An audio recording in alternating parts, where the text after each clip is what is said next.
경활비입니다. 안녕하십니까? 반갑습니다. 제가 마스크를 벗었어요. 벗어도 괜찮겠죠? 잘생기진 않았지만 여러분들 그래도 얼굴을 보여드리는 게 예의일 것 같아서 마스크를 벗었습니다.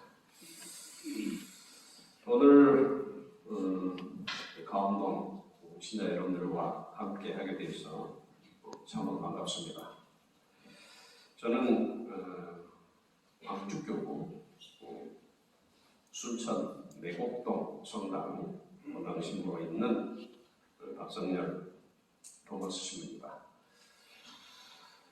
지난번 2월 중순쯤에 여러분의 본당 신부님으로부터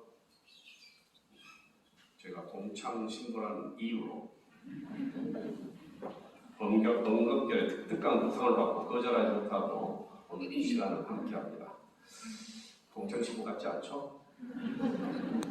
여러분 본당 신부는 머리가 하얀데, 그래서 여러분 본당 신부하고 제가 어디 함께 가면 제가 많이 혼납니다. 주변 사람들 어디 머리가 하얀 분한테 말 함부로 하냐고. 제가 속이 없어가지고 철이 없어서 좀 더 젊어 보입니다.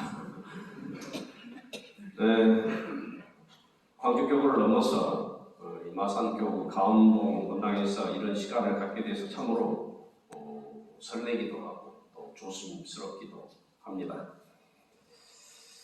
교구를 넘어서 오늘 이렇게 여러분들과 함께 할 수 있도록 초청해준 여러분의 아우스링 본당 신부님과 주님께 감사드리면서 이 시간이 저와 여러분 모두에게 은혜로운 시간이 될 수 있기를 염원을 해봅니다. 우선 창원에도 확진자 수 많죠? 제가 사는 사목하고 있는 순천도 요새 한 1,500명 정도 확진자가 나오고 있어요. 많이들 염려가 되고 걱정이 되지만 요즘 이제 오미크론은 한 2, 3일 지나면 다 낫는다고 그러네요. 사실 오늘 제가 아침에 오면서도 저희 도당 사무회장님하고 통화했는데도 도당 사무회장님이 어저께 검사를 하셨는데 오늘 아침에 확진되셨다고 그러고요. 근데 한 2, 3일 목요일까지 쉬었다가 나오면 된다고 하니까 지나치게 이제는 너무 염려하고 걱정하지 않아도 되지 않을까 싶습니다. 요즘 전국적으로 이 코로나 오미크론 환자가 정점을 향해 가고 있지 않나 싶습니다. 사실 우리는 거의 2년 동안 이 긴 시간 동안 우리 일상을 잃어버린 그런 시간을 겪어왔습니다. 우리 삶에 이렇게 큰 영향을 준 이 코로나를 이제는 위드 코로나와 함께 어느 정도 정리를 해봐야 하지 않겠나 싶어요. 그래서 오늘 먼저 이 코로나가 정녕 우리에게 무엇을 가르치고 있는가 하는 것을 한번 좀 정리를 하고 우리가 지나갔으면 좋지 않을까 싶어서 어떤 분이 정리를 요약을 해서 이렇게 한 얘기를 여러분들 좀 전해드리고 합니다. 아마 아시고 보시고 또 아시고 계신 분도 계시겠습니다만, 사실 우리가 겪고 있는 이 코로나는 모든 사람이 평등하다는 것을 가르치고 있습니다. 문화나 종교나 직업이나 재정 상태나 혹시 얼마나 유명한지 이 상관없이 모든 사람을 평등하게 대하고 있다는 겁니다. 그래서 이 바이러스는 어쩌면 우리가 마땅히 그래야 하는 것처럼 우리 모두를 평등하게 대하고 있다는 것. 또 이 코로나는 우리가 모두 서로 연결되어 있다는 것을 가르치고 있습니다. 누군가에게 영향을 미치는 것은 다른 사람에게도 마찬가지입니다. 그래서 이 코로나 바이러스는 여건이 필요가 없죠. 우리가 세워놓은 국경선이 별 의미가 없음을 일깨워주고 있습니다. 또 이 코로나는 우리가 건강이 얼마나 중요한지를 가르치고 있습니다. 우리는 그동안 영양분이 부족한 인공식을 먹고 화학물질에 오염된 음료를 마시면서 건강을 무시해왔습니다. 건강을 돌보지 않으면 병에 걸린다는 사실을 다시 한번 일깨워주고 싶습니다. 그리고 또한 코로나는 우리 인생이 짧다는 것과 우리가 해야 할 더 중요한 일이 무엇인지를 가르치고 있습니다. 즉 우리에게 서로 돕고 특히 어르신들이나 병자들을 돕는 것이 더 중요하다는 것을 일깨워주고 있습니다. 또 코로나는 우리 사회가 얼마나 물질 위주로 변했는지 가르치고 있습니다. 우리가 경험해 왔지만 이 어려운 시기에 우리의 정작 필요한 것은 식료품과 물, 약과 같은 본질적인 것이지 때때로 필요 없이 가치를 부여하는 사치품이 아니라는 것을 우리가 깨닫게 됩니다. 또 코로나는 가족과 가정 생활이 얼마나 중요한지 그리고 그동안 우리가 얼마나 이것을 무시해 왔는지를 가르치고 있습니다. 그래서 그동안 우리를 다 집으로 돌려보냈습니다. 예전에는 밖에서 이 모임이다 저 모임이다 사실은 집은 하수집처럼 생각할 때가 많았는데 우리가 이 코로나를 겪으면서 우리 모두를 집으로 돌려보내고 가정이 얼마나 중요한지를 일깨워줬습니다. 더불어서 코로나는 진짜 우리의 일이 무엇인지를 가르치고 있습니다. 지금 우리가 하고 있는 일은 직업일 뿐이지 진짜 우리의 일은 우리를 창조해 주신 하느님의 뜻대로 서로 보살피고 서로를 보호하고 서로에게 보탬이 되게 하는 사실이라는 것입니다. 더불어서 코로나는 우리 자신을 계속 점검하라고 가르치고 있습니다. 우리가 스스로 대단하다고 생각하거나 다른 사람이 우리를 훌륭하다고 생각한다고 해도 단 하나의 바이러스가 이 세상을 멈춰서게 할 수 있다는 것입니다. 더불어서 코로나는 자유의지가 우리 손에 달려있다고 가르치고 있습니다. 우리는 서로 협력하고 돈 도우면서 나눠주고 지원하고 지지할 수 있고 반대로 이기적이고 사재기하면서 나만 돌볼 수도 있다는 것입니다. 사실 우리가 사람이 어려움에 부닥칠 때 그 본색이 분명히 드러납니다. 코로나는 우리가 인내할 수도 있고 또 공황 장애에 빠질 수도 있다고 가르치고 있습니다.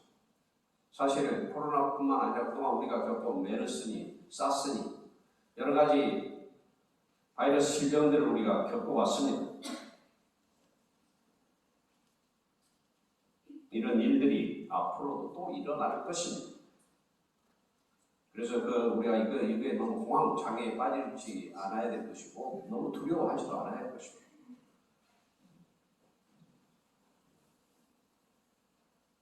또 코로나는 이 지구가 병들었다는 것을 일깨워주고 있습니다. 화장지가 슈퍼마켓 선반에서 재빨리 사라져버리는 것처럼 산림 황폐화 그와 같은 속도로 진행되는 것으로 볼 필요가 있다고 가르쳐줍니다. 그동안 오늘은 정말 이제 비가 와서 다행입니다만 산에 불이 나서 여러 가지로 피해를 겪고도 있습니다.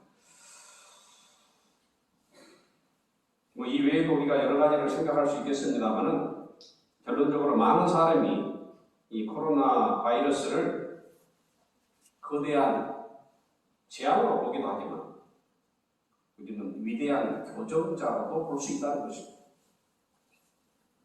우리가 잊고 살아온 중요한 교훈들을 일깨워주기에 생겨났고 또 그것들을 배울지 말지는 우리에게 달려있다는 것입니다. 아직도 시속하는 이 코로나 시기를 분명 우리 모두 슬기롭게 이겨낼 수 있을 것입니다. 사실 이 코로나 시기를 지내면서 참으로 안타깝고 아쉬운 것은 여러분들도 아시겠지만 우리 교회도 많은 영향을 받고 있습니다. 제가 사목하는 매곡동 본당에서는 코로나 이전에는 주일미사 참석수 한 650명에서 700명 정도 됐었어요. 지금은 한 400명에서 한 450명 정도 수준입니다. 아마 이거 가운동도 마찬가지 분명 영향이 있었을 것입니다. 제발 바라는 것은 코로나 때문에 우리의 고귀한 신앙을 포기하거나 잃지 않고 그동안 쉬고 계신 분들이 다시 제자리로 돌아오기를 간절히 염원을 해봅니다. 네, 오늘은 이제 사순 제2주이고 또 이제 견진성사를 앞두고 저에게 주어진 주제가 견진성사 그 굳건함을 믿으며라고 하고 일단 견진성사가 있다고 하시는데 견진성사를 받게 되는 모든 분들께 진심으로 축하를 드립니다. 더불어 교회가 가장 은총의 시기라고 하는 이 사순 시기를 지내는 만큼 가운동 시자 여러분들 모두가 기도와 자선과 선행을 통해서 죽음으로부터 부활하신 주님의 은총 또한 가득 받으시기를 바랍니다. 우선 견진성사를 위한 특강인 만큼 간단하게 견진성사에 대해서 살펴보고 궁극적으로 우리의 신앙생활을 돌아보는 시간으로 나눔을 가질까 합니다. 여러분들도 잘 아시겠지만 또 이미 견진성사를 받으신 분들이 대부분이시겠지만 견진성사는 세성사와 성체성사와 함께 우리 그리스도교 입문하는 성사라고 표현을 합니다. 즉 세례성사가 하느님의 자녀로 새로 태어나는 성사라고 한다면 견진성사는 신앙 안에서 성숙해지는 그런 성사라고 하겠습니다. 그래서 견진성사를 통해서 성령의 특별한 은총을 받은 신자들이 신앙인으로서의 자신의 사명과 책임감을 깊이 깨닫게 된다는 것입니다. 사실 우리가 세례성사로 우리 신자들이 이미 영원한 생명을 누릴 구원의 보증을 얻었고 또 그리스도의 구원 사업에 참여하는 사람이 됐습니다. 그러므로 세례성사 자체가 우리의 구원을 위한 완전한 은총을 베풀어주는 성사라고 하겠습니다. 다만 견진성사로 세례성사가 완성된다라고 하는 것은 무엇이 모자라서 더 못한다는 뜻이 아니라 견진성사는 세례성사의 은총을 더 활성화시켜서 견진성사 받는 모든 분들을 교회와 더욱 견고하게 결합하고 또 성숙한 그리스도인으로 살게 하는 성사가 바로 견진성사입니다. 그래서 우리가 견진성사를 우리 신자들이 어른이 되는 성사다 이렇게 표현을 합니다. 세례만 받으면 아직 유아기적인 상태이고 견진성사를 받아야 소위 말하면 우리가 성인식을 어른이 되었다는 것을 증명하게 된다는 것입니다. 그래서 우리가 세례성사를 준비하는데 예비 신자들의 대모가 되기 위해서는 견진성사를 받아야 한다, 어른이 되어야 한다라는 그런 필요성을 강조하기도 합니다. 이것은 세상에서 복음을 전해야 할 신앙인으로서의 사명과 책임감을 깊이 깨닫는 이들이 교회의 성인으로서 합당하게 그 직무를 수행할 수 있게 된다는 의미입니다. 그러나 그런 직무를 온전히 의무로서만 생각한다면 인간적인 나약함과 한계 앞에서 우리가 무너지기 쉬울 뿐더러 또 신앙생활을 큰 부담으로 느낄 수도 있다는 것입니다. 그래서 견진성사는 그러한 신앙인으로서의 사명뿐만 아니라 그 사명을 수행하면서 필요한 은총 또한 함께 주어지는 성사가 바로 견진성사인 것입니다. 자, 그렇다면 이미 이제 견진성사를 받으신 분도 계시고 앞으로 또 견진성사를 받게 되시는데 그 굳건한 믿음의 생활을 어떻게 해야 한다는 것일까요? 우리는 여기서 우리가 세례를 받고 신앙생활을 시작했던 처음으로 돌아가 봐야 할 것입니다. 우리는 세례 성사를 통해서 하나님의 자녀로 태어났고 하나님 나라의 백성으로 선택을 받았고 하나님 나라의 완성을 향해 나아가도록 불림을 받았습니다. 그런데 도대체 하나님 나라가 무엇이고 또 하나님께서 우리 인류와 함께 이루고자 하시는 그분의 계획이 무엇인가를 우리는 다시금 되새겨봐야 될 것입니다. 그래야 우리 믿음이 굳건함을 바탕으로 하지 않겠습니까? 우리가 신앙생활을 하는 데 있어서 그 근본, 기본을 확실하게 해야 우리가 좀 더 믿음의 생활을 기쁘게 할 수 있지 않겠습니까? 물론 이 짧은 시간에 하느님 나라와 또 하느님의 계획을 구체적으로 다 설명해 낼 수 없겠지만 요약해보면 하느님 나라라는 말 그대로 우리와 함께 하느님이 현존하시는 나라가 바로 하느님 나라죠. 그래서 우리가 성경에서 보듯이 세례자 요한과 예수님 복음 선포의 제1주제가 바로 하느님 나라이고 또 우리가 구약 성경을 통해서 예고하고 준비한 나라이고 하느님과 함께 영원한 생명을 누리는 나라가 바로 하느님 나라일 것입니다. 그래서 우리가 생각을 해보면 구약 성경에서 하느님께서 아담과 하와와 그리고 세상 만물을 창조하시고 보시니 좋더라 하셨던 그 낙원의 상태가 바로 하느님 나라가 아닌가 싶습니다. 그렇다면 하나님께서 우리 인류와 함께 하시고자 하는 계획이 도대체 무엇일까요? 그것을 알기 위해서는 하나님이 도대체 어떤 분이신가를 우리가 먼저 알아야 할 것입니다. 여러분은 하나님이 어떤 분이라고 생각하십니까? 우리가 배운 교리로는 하나님은 절대자이시고 세상의 창조자이시고 무속 우리의 본능을 가지신 분이고 이 세상 어디든지 안이 계신 곳이 없으신 분이고 거룩하시고 유일한 분이시라고 표현해 볼 수 있을 것입니다.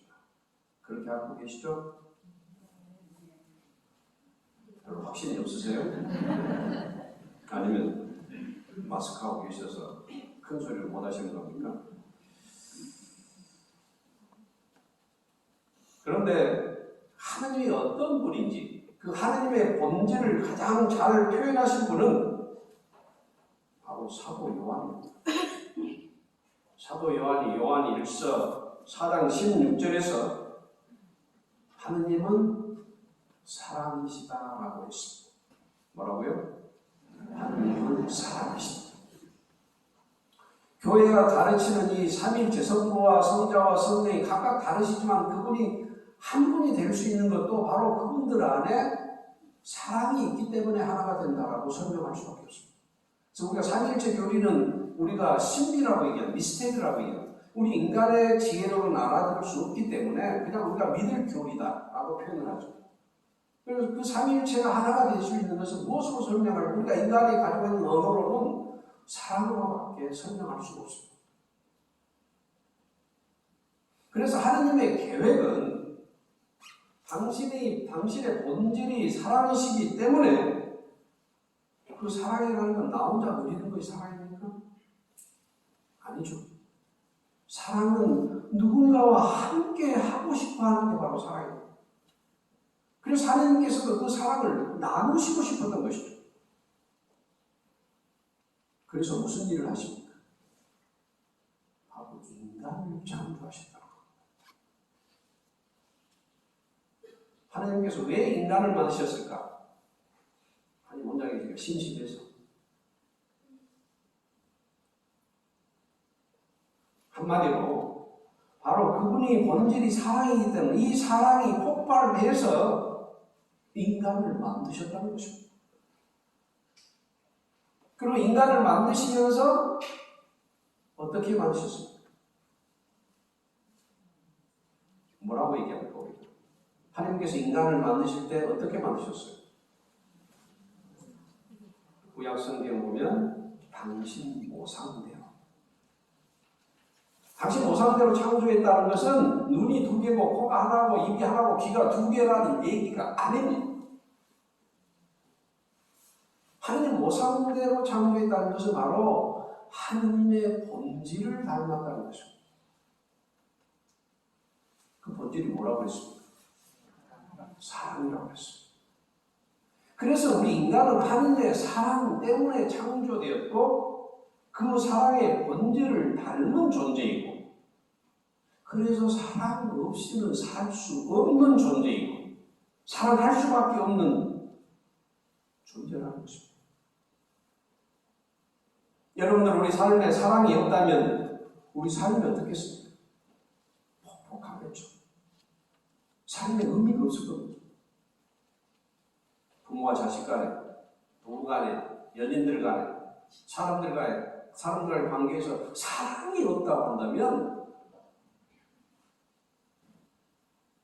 얼마나 의미 없는 삶입니까?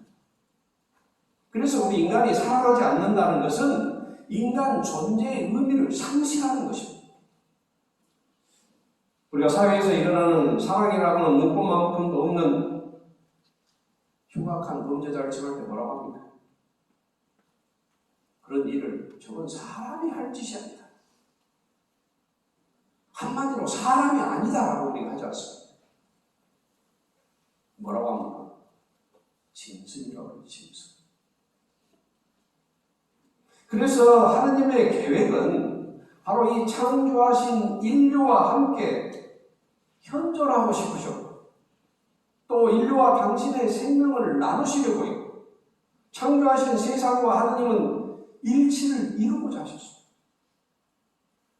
그래서 우리가 구약 성경의 창세기에 보듯이 2장 7절에서 인간에게 당신의 숨을 불어넣어 주셨고 또 23절과 24절에서 타인 이웃과의 일치를 그래서 아담의 갈빗도에서 하와를 창조하시고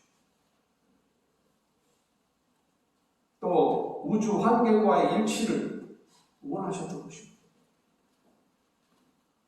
그런데 문제가 생겼습니다.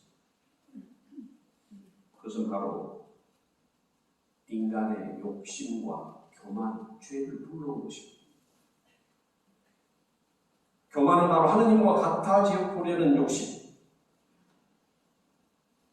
자신만을 생각하는 에고이즘, 물질을 신의 지위에 올려놓은 물질주의, 그리고 우상숭배. 인간의 탐욕은 본능과 욕구를 통제하지 못하고 생각과 행동이 불일치하고 이기심은 바로 타인을 이용하고 착취하면서 타인과 단절 및 고립을 시켜왔고 또 자연 자원의 과용과 오염과 오염은 바로 죄로 인하여 인간과 세상을 한마디로 타락시킨 것입니다. 그 결과 아담과 하와는 어떻게 됐습니까? 하나님 나라로부터 추방당했습니다. 그래서 우리 삶을 면밀히 살펴보면 우리가 죄를 짓게 되는 원인이 바로 욕심과 교만 때문입니다. 내가 누군가보다 더 많이 갖고 싶어서 권력이나 재물이나 명예나 또 내가 저 사람보다 더 낫다고 인정받고 싶어하는 그런 교만이 우리와 하여금 죄를 짓게 한다는 것입니다. 그래서 하느님 나라로부터 하느님 나라로부터 인간이 추방을 당했습니다만 우리가 이미 살펴보았듯이 하느님의 본질이 뭡니까? 하느님의 본질이 뭐예요? 사랑이십니다. 비록 인간을 하느님 나라로부터 추방을 했지만 인간이 죄를 극복하고 하느님과 원래의 관계 회복을 위해서 당신이 인간이 되셔서 이 세상에 오신 것입니다. 그게 바로 뭡니까? 구원 계획인 것입니다. 그래서 성자이신 예수님은 우리가 따라야 할 길이시고 또 복음을 따라 살도록 비추어지시는 진리이시고 믿음의 세례를 통해 나누어 주시는 생명으로 오셔서 우리가 하느님을 아버지라 부를 수 있게 해주셨고 당신의 순환과 죽음과 부활을 통해서 하느님과 인간을 단절시켰던 죄로부터 회복하도록 구원해 주신 것입니다. 이것이 하느님과 우리 인간과의 역사입니다. 그리고 바로 하느님과 지금 나와의 역사이기도 합니다. 왜냐하면 예수님께서 우리 곁을 떠나시기 전에 당신이 하셨던 복음 선포의 사명을 세상 끝날까지 지속하도록 뭘 세우셨습니까? 교회를 세우셨습니다. 그 교회가 바로 누구입니까? 교회라는 건 건물이 아닙니다. 바로 세례를 통해서 하느님의 자녀가 된 여러분이고 또 공동체 안에서 일치를 이루고 있는 우리가 바로 교회입니다. 그래서 교회는 하느님의 사랑을 나누고 구원 사업을 계승해서 계속해야 하는 것이고 인류에게 하느님의 사랑을 부어주는 전파해주는 도구가 되어야 하는 것입니다. 이것이 우리가 세례 성사를 통해서 하느님의 자녀가 된 의미이고 우리가 살아야 할 길이라는 겁니다. 이것이 우리가 왜 신앙생활하는 것인가 하는 것을 가르쳐주는 이정표입니다. 가끔 예비자들에게 교리하면서 얘기해요. 왜 신앙생활하려고 합니까? 뭐라고 얘기합니까? 구원받으려고 한다. 뭐 구원만 받아요? 몇 천억 원 받으지.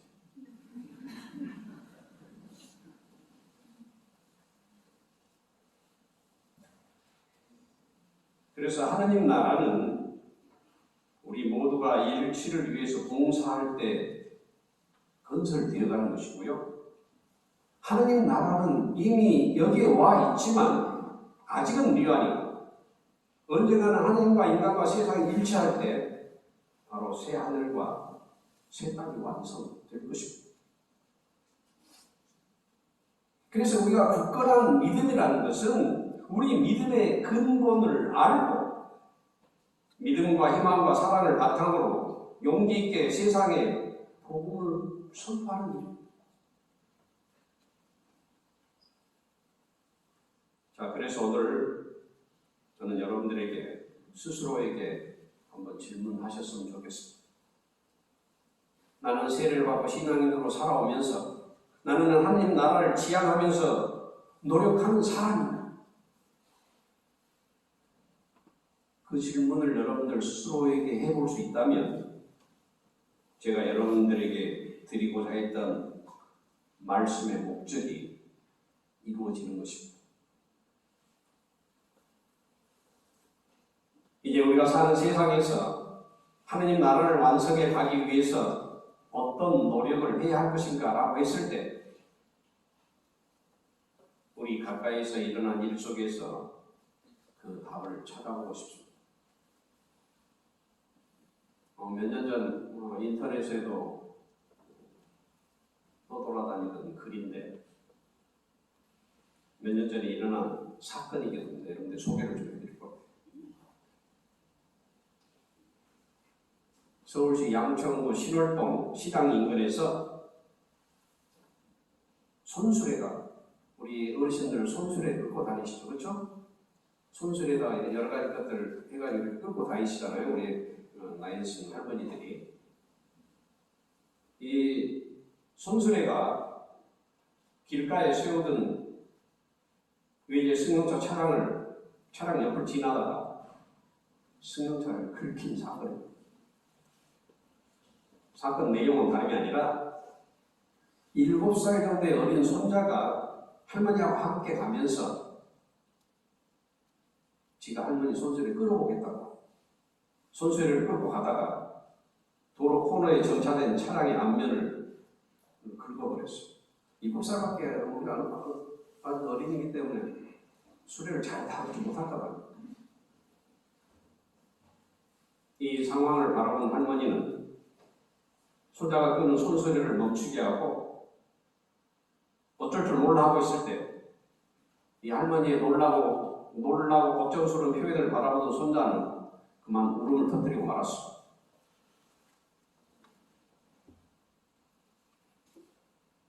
어린 손자 수레 끄는 솜씨가 부족하려니 하고 할머니도 모른 척하고 그냥 지나칠 수도 있을 법한 그런 순간의 일이었습니다.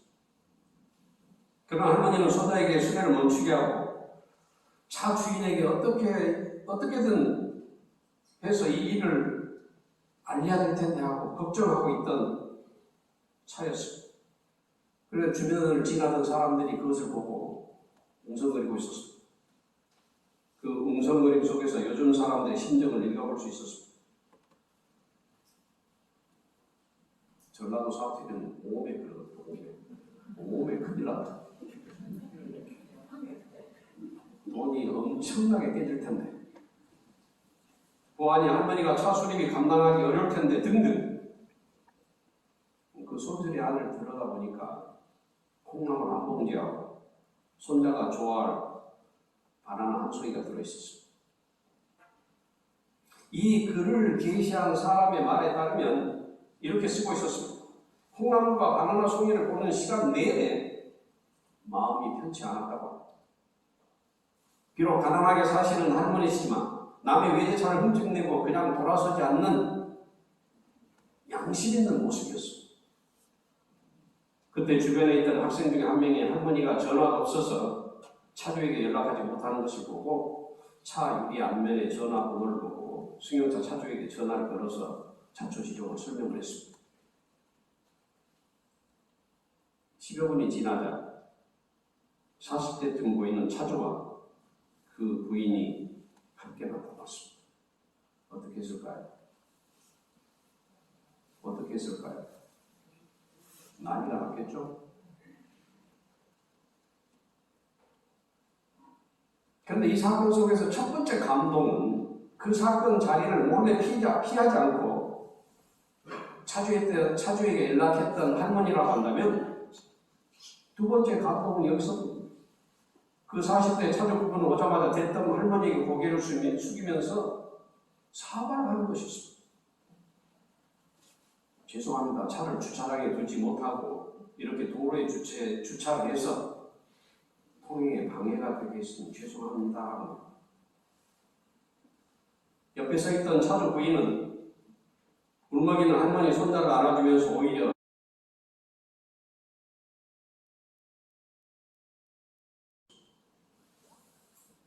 돈이 많고 잘 살고 그런 것들이 부러운 게 아니라 이 차주 부부의 인성이 너무나 부러웠던 것입니다. 그래서 이 사건에 관한 글의 기고자는 집에 오는 내내 정말 멋진 사람이다라는 생각을 했다. 그러면서 기고자가 이런 말을 덧붙였습니다. 가정이나 학교에서 공부보다는 저런 인성을 더 많이 가르쳤으면 좋겠습니다. 그리고 세 번째 감동이 일어났습니다. 뒤늦게 이 사실을 알게 된 외제차 회사에서는 이 차주를 소문해서 고객 센터로 연락을 해주면 수리비 전액을 지원하겠다고 했다. 그리고 만약 이미 수리를 했다면 수리비 전액을 환급해 주겠다고 하면서 이분들을 수소문했다고 합니다. 이렇게 양심 있고 아름다운 선행들이 합쳐지면 그래도 아직은 살만한 세상이다라는 것을 우리가 느끼게 된다는 것입니다. 그래서 마지막으로 이 글의 기고가는 이런 행복 바이러스가 전국 방방곡곡에 퍼져나가서 그 다음에 감동 드라마를 많은 분이 써나가면 좋겠다라고 마무리했습니다. 살면서 우리가 주님의 말씀을 사랑으로 지킬 수 있는 것들이 참 많은 것입니다.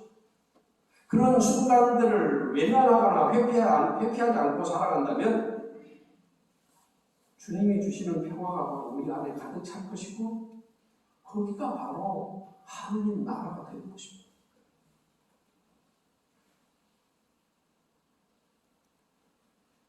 하나님 안에서 감동, 교회자매 여러분, 이 세상에서 나에게 가장 중요한 것이 무엇입니까?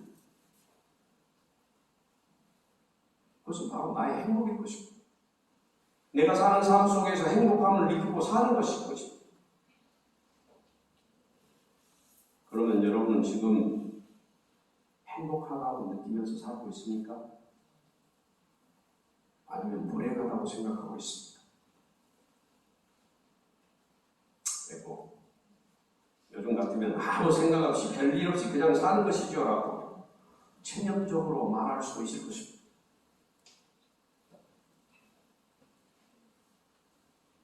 여러분 톨스토이 아시죠? 러시아의 문호라고. 요즘 러시아가 우크라이나 침공해서 난리가 아닙니다만 세 가지 질문이라는 것이 이렇게 얘기했다고 합니다. 나에게 있어 이 세상에서 가장 중요한 때가 언제인가?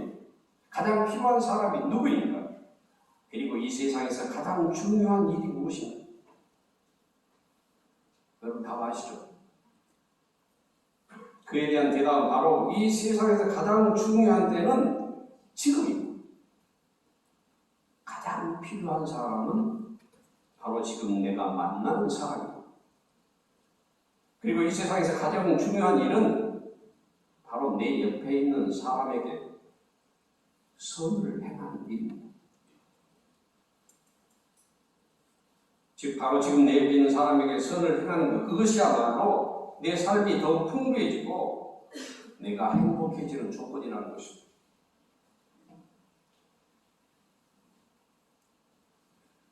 오늘 그래서 제가 또 가져오게 됐습니다만 미국의 샌프란시스코에는 다리가 굉장히 많다고 했죠. 금문교도 있다고 하고요. 들어오셨죠? 뭐 다녀오신 분도 계시겠습니다만. 그런데 가끔 재미있는 일이 벌어진다고. 그 다리를 건너가기 위해서는 뭐 요즘 우리나라처럼 이제 자동화 시스템이 됐는지 모르겠습니다. 요금 그 다리를 건너가면 요금소에다가 1달러짜리 이렇게 1달러 동전을 던져야 돼요. 어떤 기분 좋은 운전자가 1달러가 아니라 2달러를 넣으면서 뒷사람 것까지 하고 가면서 넣어주고 한다고. 근데 뒷차로 오는 사람 많은 사람도 아닌데. 그러면 그 징수원이 뒷차 운전자에게 앞차가 내고 갔어요 라고 말한다. 뒷차 운전자는 자신이 준비했던 1달러를 던지면서 그럼 이건 내 뒷사람 겁니다 라고 말한다는 것이죠. 그래서 때로는 온 종일 내 뒷사람 겁니다 라고 다 이어진다는 것이죠. 똑같이 1달러를 내면서도 꼭 내야 하는 통행세가 아니라 내가 주는 선의의 표시가 되고 그래서 저마다 얼굴에 밝은 미소가 번진다는 내용. 이 이야기만 듣는 것으로서 행복하지 않습니까?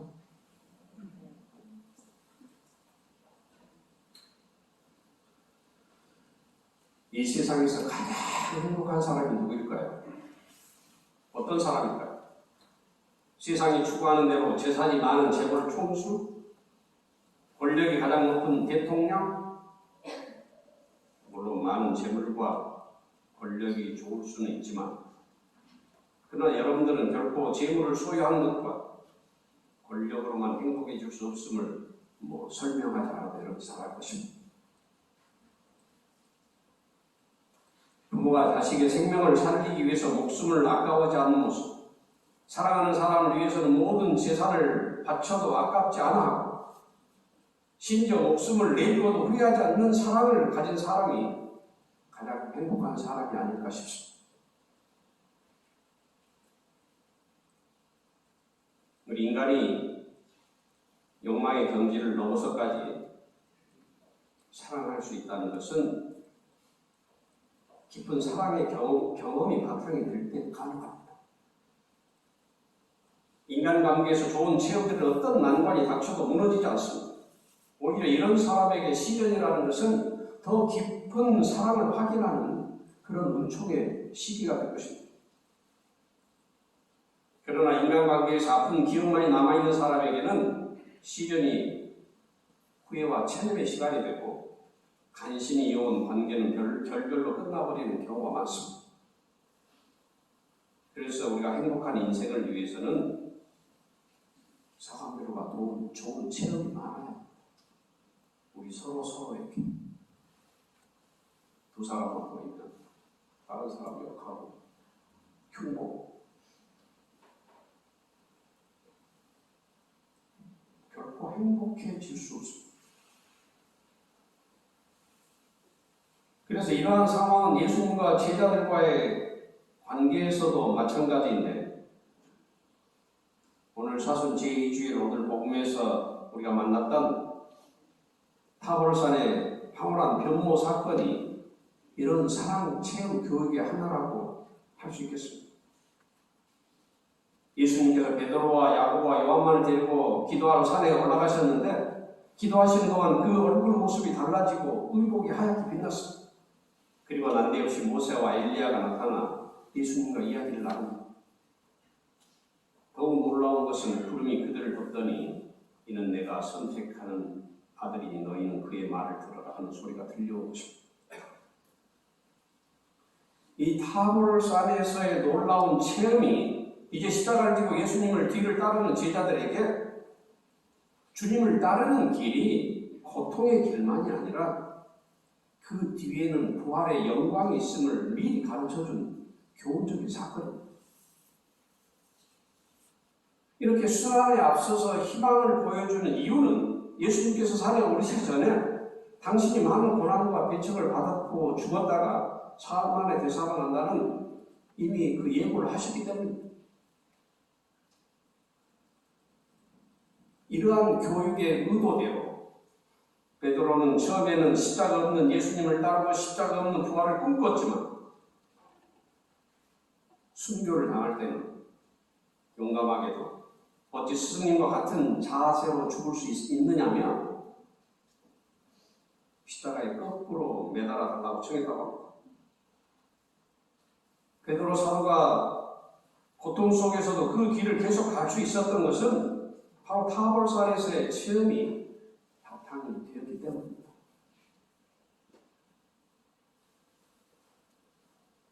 이제 우리 역시 신앙인으로서 세상의 빛과 소금의 삶을 살기 위해서는 예수님께서 지셨고 제자들이 따랐다는 십자가의 삶을 우리도 살아야 합니다.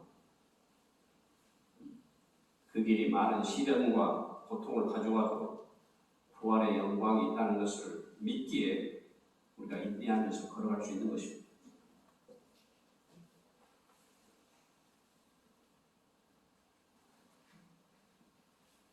지속된 코로나로 해서 지금 이 순간에도 희망이라고 전혀 보이지 않는 암흑의 터널, 그 시작과 중간에 있는 분들이 많이 있을 것입니다. 예수님의 변모 사건은 우리에게 희망을 잃지 말고 그 길을 계속 가라고 용기를 주는 것입니다. 즉 신앙 안에서 힘을 내라고 그분께서 베푸신 은총이고 우리 신앙인 각자에게 보여주신 그분의 변모 사건이라고 우리가 해석해 볼 수 있을 것입니다.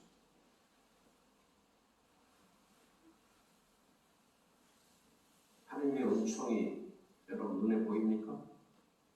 하나님의 은총이 떨어지는 게 보여요? 안 보이죠? 또 하나님의 은총이 언제 여러분들 압니까? 모르죠. 그런데 은총은 우리에게 예고 없이 옵니다. 물론 우리가 성사를 통해서 우리에게 은총이 주어지겠습니다만 때로는 생각지도 않은 데 옵니다. 하느님 아버지는 이 시기에 필요하다고 여기시면 그냥 내려주시기 때문입니다. 우리들의 평소에 작은 기도가, 작은 선행이 결정적인 순간에 하나님의 은총을 우리에게 모셔다 주는 것입니다. 사실 우리들의 삶에 많은 위기의 순간이 있을 것입니다.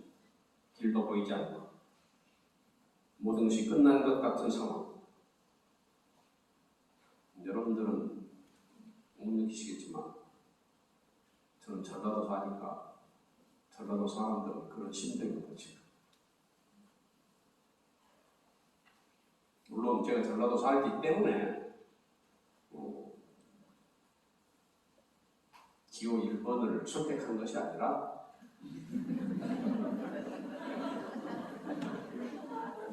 사람을 보고 선택한 것입니다. 사실은 여러분들에게 축하를 드리고 싶어요. 대부분 많은 분들이 2번을 선택하시지 않았을까 싶은데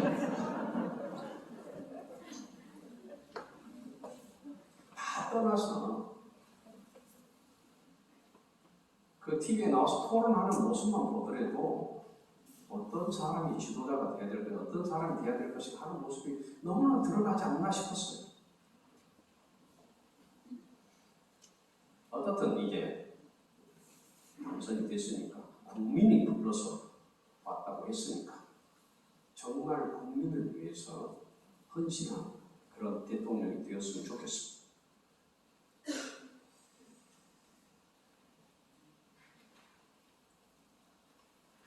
사실은 아직도 그 젊은 감 아직 남아있습니다.